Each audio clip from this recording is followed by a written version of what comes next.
What is that I don't like about this era of boxing is that fighters who've been defeated before don't avenge their losses. For example, a lot of people didn't know today that Victor Ortiz fought against a guy by the name of Sanchez Leon or the point is the guy, is a nomad, and when he fought a fighter by the name of Manuel Perez last year, he fought another nomad. Now we know that he's lost to Marcos Maidana, he's lost to Floyd Mayweather, he's lost to Jose Zito Lopez, he's lost to Luis Collazo, and I'm thinking, okay, I understand, you want to get like a tune-up fight, like under your belt and all that. But it's like, whatever happened to the Andre Berto rematch? He won the Andre Berto fight. Him and Andre Berto would be a perfect rematch to have. What about a rematch with Jose Zito Lopez? That's a fight that PBC could easily make it. It can be a PBC on NBC fight.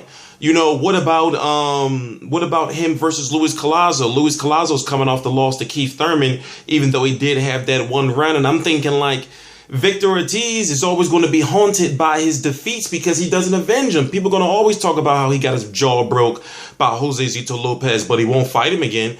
People are going to always talk about how he got, beat up by Luis Collazo and he turned around, put his ass all up in the air and started running away. People are going to talk about, how he mentally quit against Marcos Maidana, and it's like this, I'm getting sick and tired of fighters, who have suspect chins being under chin protection. That's what it feels like to me, is that they're trying to preserve this 28-year-old name of Victor Ortiz, but really, it's this fat chick in the audience that look just like Ronda Rousey. It's random. I'm watching Brandon Figueroa, Omar Figueroa's little brother fight on the undercard. But the point I'm trying to make is, it's like, I don't really have no respect for Victor Ortiz as a fighter, because he's one of those fighters that, like, if the going gets tough for him and you're beating him, let's say if you're beating Victor Ortiz 6 out of 7 rounds, mentally he might break down and headbutt you or punch you in the balls or do something, to throw the fight. What about, what about his chin? We don't know how he'll react if he gets cracked one good time. He might still be mentally damaged from when Jose Zito Lopez broke his jaw.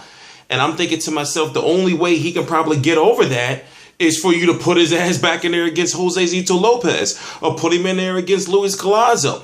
And I'm thinking, okay, what does 2016 hold for Victor Ortiz? Are we going to keep seeing him fight nomads?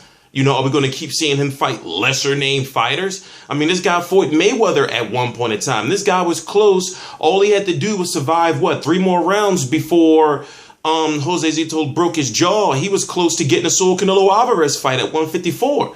And now he's fighting Gilberto, Sanchez, Leon. Dude was tall, but he was like a fat 150 pounds. Like, this fight was at a catch weight of, I believe, like 151 or whatever the case may be. So, I'm just like, I'm not sold on him yet. I'm not sold on Victor Ortiz ever being a world champion again.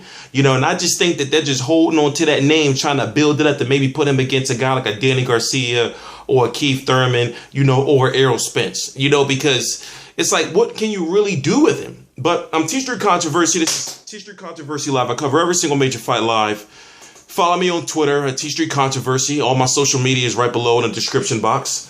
I cover every single major fight live. Please subscribe.